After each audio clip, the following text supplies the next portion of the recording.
આ વખતે પણ અમિત શાહ 3 દિવસ ગુજરાતની મુલાકાતે આવી રહ્યા છે।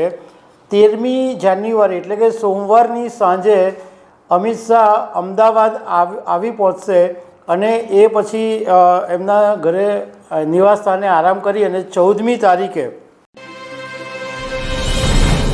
નમસ્કાર। કેન્દ્રીય ગૃહમંત્રી અમિત શાહ 3 દિવસની ગુજરાતની મુલાકાતે આવી રહ્યા છે। પતંગ બી ચગાવવાના છે અને સાથે સાથે પ્રધાનમંત્રી નરેન્દ્ર મોદીના ગામ વડનગર પણ જવાના છે। તો એમના જે 3 દિવસના કાર્યક્રમ છે એના વિશે તમારી સાથે વાત કરીશ। મારું નામ રાજેશ શાહ છે અને તમે જોઈ રહ્યા છો ગુજરાતના સૌથી મોટા ડિજિટલ ન્યૂઝ પ્લેટફોર્મ ખબરછે.com। ગુજરાતની અંદર ઉત્તરાયણનો તહેવાર એવો છે કે લોકો એકદમ ધામધૂમથી અને મોજ મજાથી ઉડાવતા હોય છે અને અમિત શાહ મોટે ભાગે દર વખતે ઉત્તરાયણના સમયે ગુજરાત આવતા હોય છે અને કાર્યકરો નેતાઓની સાથે પતંગ ચગાવી અને મોજ માણતા હોય છે અને સાથે સાથે બીજા બધા પોલિટિકલ કાર્યક્રમો પણ કરતા હોય છે।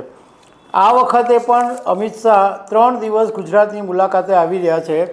13મી જાન્યુઆરી એટલે કે સોમવારની સાંજે અમિત શાહ અમદાવાદ આવી પહોંચશે અને એ પછી એમના ઘરે નિવાસસ્થાને આરામ કરી અને 14મી તારીખે એમનો જે ગાંધીનગર લોકસભાનો મત વિસ્તાર છે ધલતેજ, રાણી અને સાબરમતી ખાતે કાર્યકરો અને નેતાઓની સાથે પતંગ ઉડાડવાના કાર્યક્રમમાં હાજરી આપશે અને એ પછી ઘાટલોડિયાની અંદર એક પોલીસ સ્ટેશનનું ઉદ્ઘાટન કરશે અને આવાસ યોજનામાં મકાનોની ફાળવણી છે એ કાર્યક્રમમાં પણ હાજર રહેશે।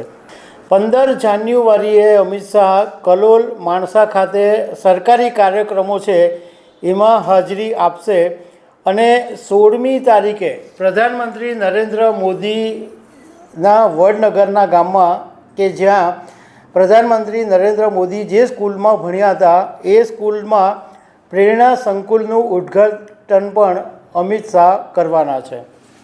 અમિત શાહની આ 3 દિવસની ગુજરાતની મુલાકાતનું મહત્ત્વ એટલા માટે પણ માનવામાં આવી રહ્યું છે કે હમણાં ગુજરાતની અંદર સંગઠન પર્વ ચાલે છે અને જિલ્લા પ્રમુખ, શહેર પ્રમુખ, તાલુકા પ્રમુખ આ બધાની પસંદગી ચાલી રહી છે। ફોર્મ બધું ભરાઈને કમ્પ્લીટ થઈ ગયું છે અને 1-2 દિવસની અંદર આ બધા પ્રમુખોના નામ પણ જાહેર કરવામાં આવી શકે છે।